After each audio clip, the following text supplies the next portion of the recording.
Assalamualaikum, pemuka kata bismillah datang menghampiri hadirin hadirat penonton pendengar dimanapun anda berada di seluruh Nusantara ini. Ketat nan indak diimbaukan nama, kok gedang nan indak disebutkan gala. Karena di Minang ini terlalu banyak orang yang bergala, tidak bersekolah, bergala juga. Ada Pakih, Sidi, Sultan, Abagindo Sultan, ada lain sebagainya. Sebelumnya saya minta maaf.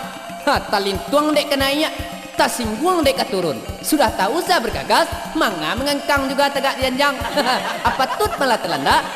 Daripada panjang mana saya berpidata, lebih baik saya perkenalkan satu persatu yang mendukung album Langkok-Langkok ini.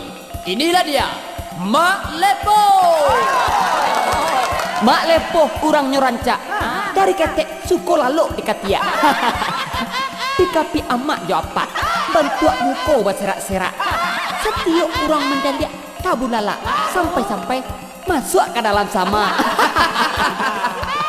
Apa tuik lah bantuak Mak Lepo kau lah mak pea. Yang berikut ini kita panggilkan saja Liza Tania sebagai Etek Labia. Oh yuak, elok-elok mana cik tu yuak. Ya labiah-labiah coy ko. Etek punya perasaan. Itulah denai etek labiah. Rumah kuah denai barasia. Siku mandi, jo ayam mandi.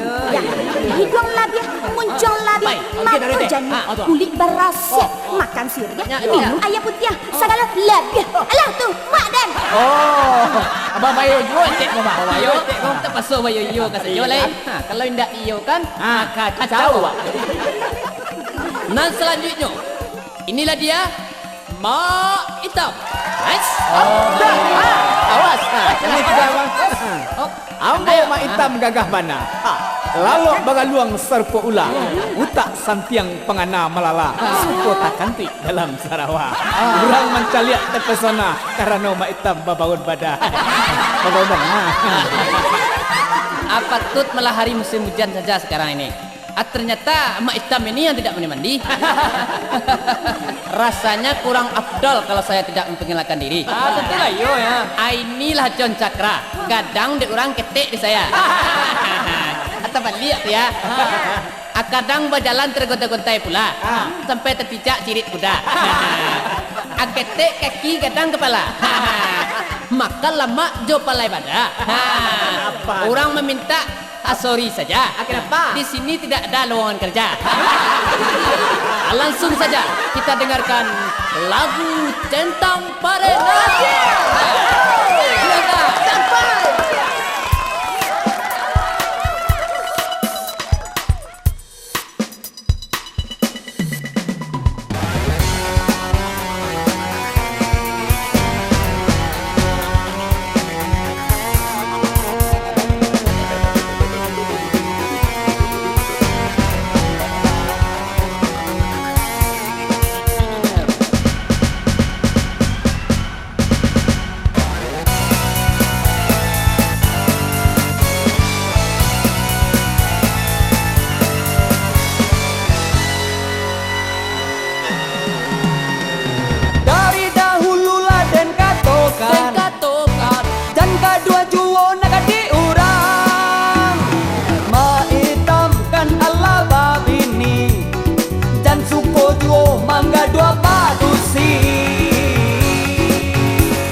Aku ita jadi para